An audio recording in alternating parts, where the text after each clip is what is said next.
What is up, YouTube? I'm Devon DaVinci, leader of the Renaissance Crew, and you're watching DaVinci Reacts. Today, we're going to be getting into another video that goes into this whole series that I'm doing about unsung heroes of history. People that have done tremendous things that are completely unappreciated or just not lost to history, but they don't get the amount of credit that they deserve. And I've done a couple of them. Alan Turing. What's the Russian in the submarine? I'm gonna look up his name again. I'm trying to work to learn these people's names by heart so that I can let other people know just whenever the subject is brought up. When it comes to famous people in history, these people's names should be remembered. And this is one of those people. Of course, this is Stanislav Petrov, I believe. I know I probably mispronounced it, but I'll look up online a proper pronunciation and things like that. This is the man who saved the world. I believe the situation with him was that he was in charge of some form of the Russian nuclear arsenal, and one of his computers glitched and said that America had launched nukes against Russia, and it was up to him to determine whether or not to fire a response or to pretty much check to make sure whether it was a glitch or not. Now, in a lot of people's hands, they would have probably just retaliated because they were told that if this happens, you fire nukes back, and anybody else in that situation probably would have done that. But given the fact that the person at the helm at the time had enough wherewithal to be like, okay, this computer could have glitched, let's stop and make sure. So they stopped to make sure that everything was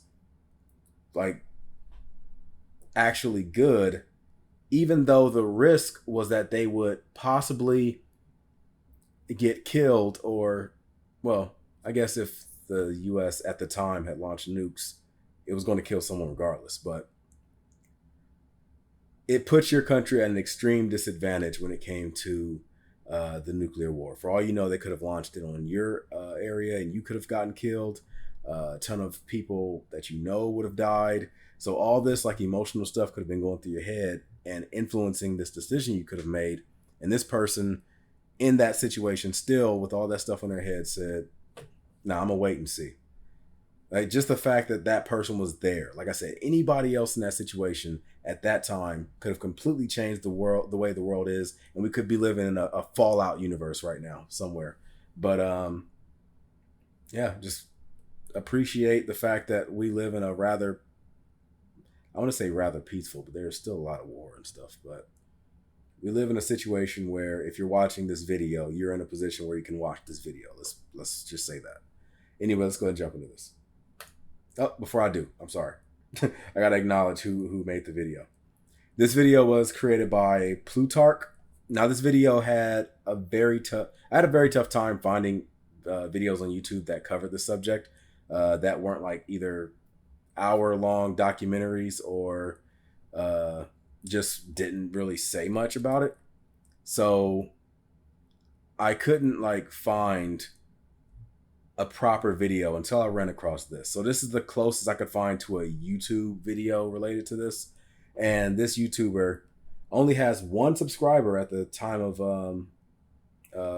me reacting to this. Me looking at it right now, they only have one subscriber. So if you enjoy this video, be sure to go to their channel and subscribe, because on YouTube, in order to monetize your videos in your channel, you have to have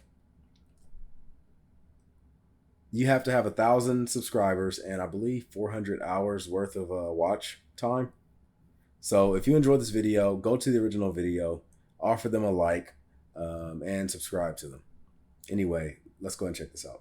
I'll have a link for their video at the end of my video. Hi, my name is Plootarc. Let's learn some history.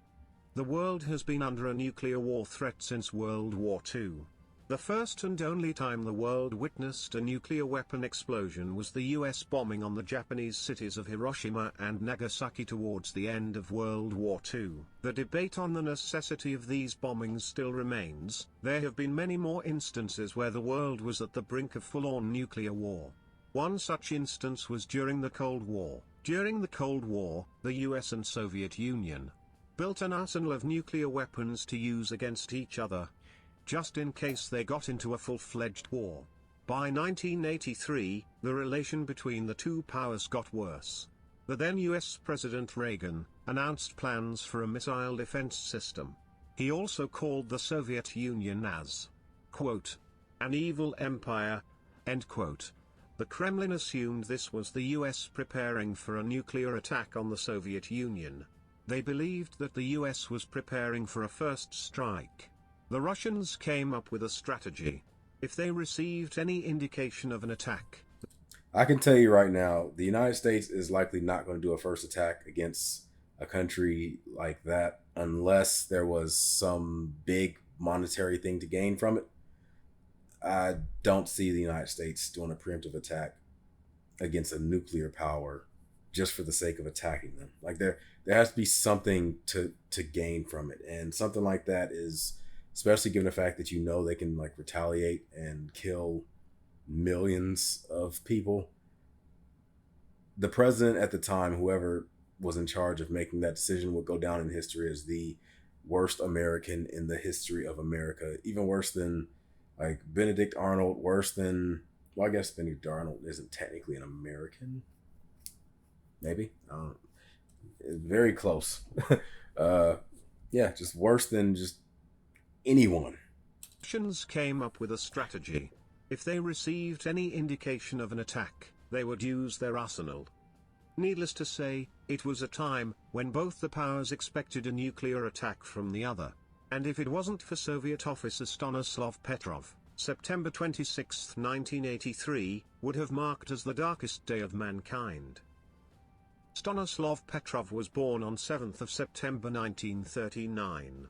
After graduating from college, he joined the Soviet Air Defense Forces in 1972. In the initial years of his career, Petrov was assigned to Serpukhov 15, which is the Soviet military's secret commanding center that housed its system of early warning satellites named Oka. On 26th of September 1983, the then Lieutenant Colonel Petrov was on duty at Serpukhov 15.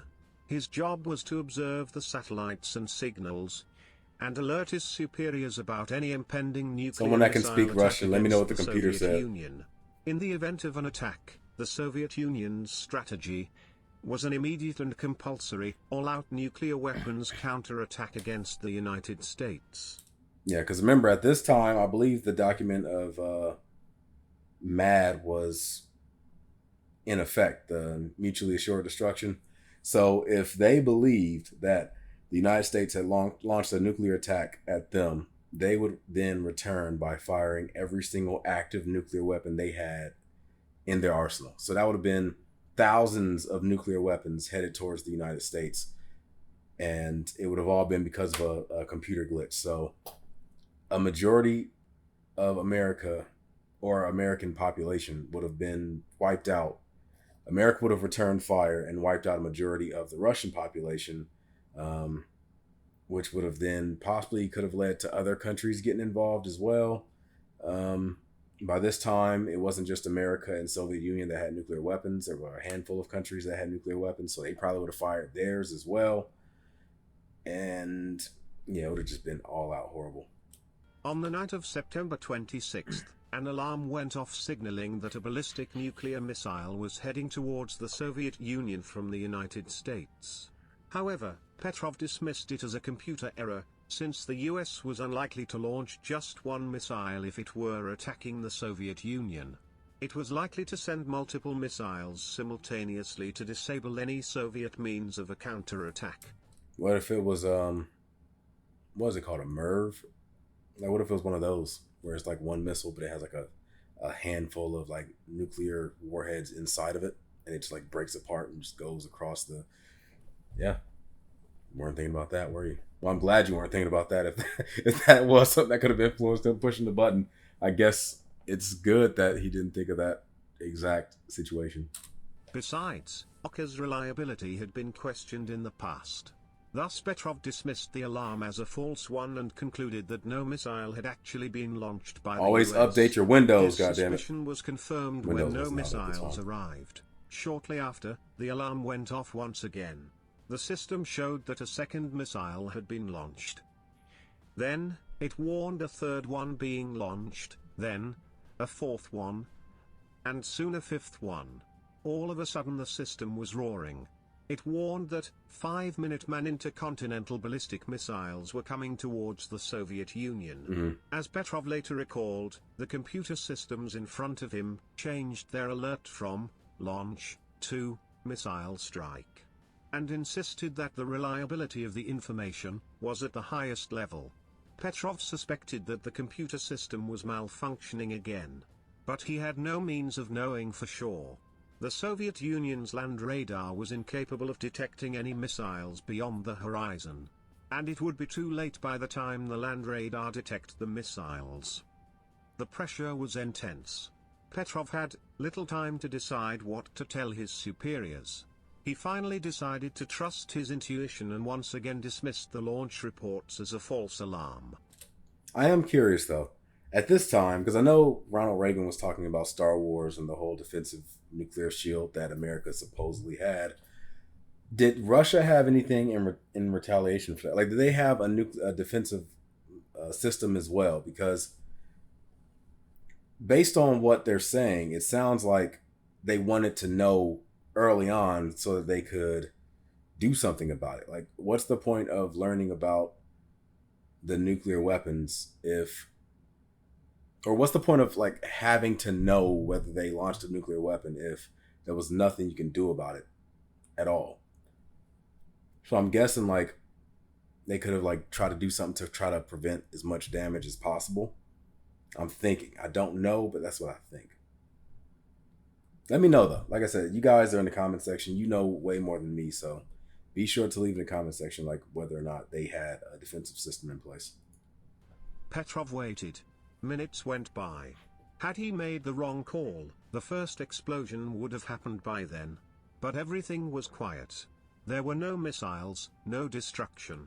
Thus, Stanislav Petrov saved the world and prevented a third world war. Petrov recalled in an interview, quote, 23 minutes later, I realized that nothing had happened. If there had been a real strike, then I would already know about it. It was such a relief. End quote. He later explained that the decision was based on both on his distrust of the newly installed system, and the information that the US would only launch 5 missiles on a first strike, was rather illogical. So, why did the system malfunction? The Soviet Union utilized the highly elliptical Molniya orbit to detect potentially launched missiles from the US. A rare alignment of the sunlight and the orbits of the satellites resulted in a false alarm. It was later corrected by cross-referencing a geostationary satellite. At first, Petrov was praised for his judgment, and was promised a reward. But subsequently, he underwent intense questioning by his superiors, for failing to record everything in his logbook. Petrov explained it as, quote, because I had a phone in one hand and the intercom in the other, and I don't have a third hand. End quote. He never received any reward from the Soviet Union. He was later reassigned to a less sensitive post. He retired from the military in 1984. And he later worked as a senior engineer at the research institute that had created the early warning system. He later resigned to look after his wife, Raisa, who was battling cancer. His wife died in 1997. Petrov's actions on that day saved the world from perhaps the worst disaster it could ever witness. He prevented a war that could wipe out half the population. He prevented the Earth from a nuclear holocaust that could have resulted in irreversible damage. He prevented humanity from suffering from a never-ending nuclear radiation. However, Petrov doesn't consider himself a hero. He says, quote, I'm not a hero. I was just at the right place at the right time. End quote. Humble words from the man who saved the world. Petrov died on the 19th of May 2017 from hypostatic pneumonia. He was 77. He is survived by his son Dmitry, and a daughter Yelena and grandchildren. Stanislav Petrov has once said, quote, "We are wiser than computers, we created them." End quote. So, subscribe to this channel, so that you could learn more about amazing people like Petrov, and become wiser. And don't forget to ring that bell. If you liked this video, be sure to knock that like button. But if this video was not your cup of tea, then go on knock that dislike button. But either way, tell me your thoughts about this video in the comments below. Oh, one more thing, do share it with your friends and family.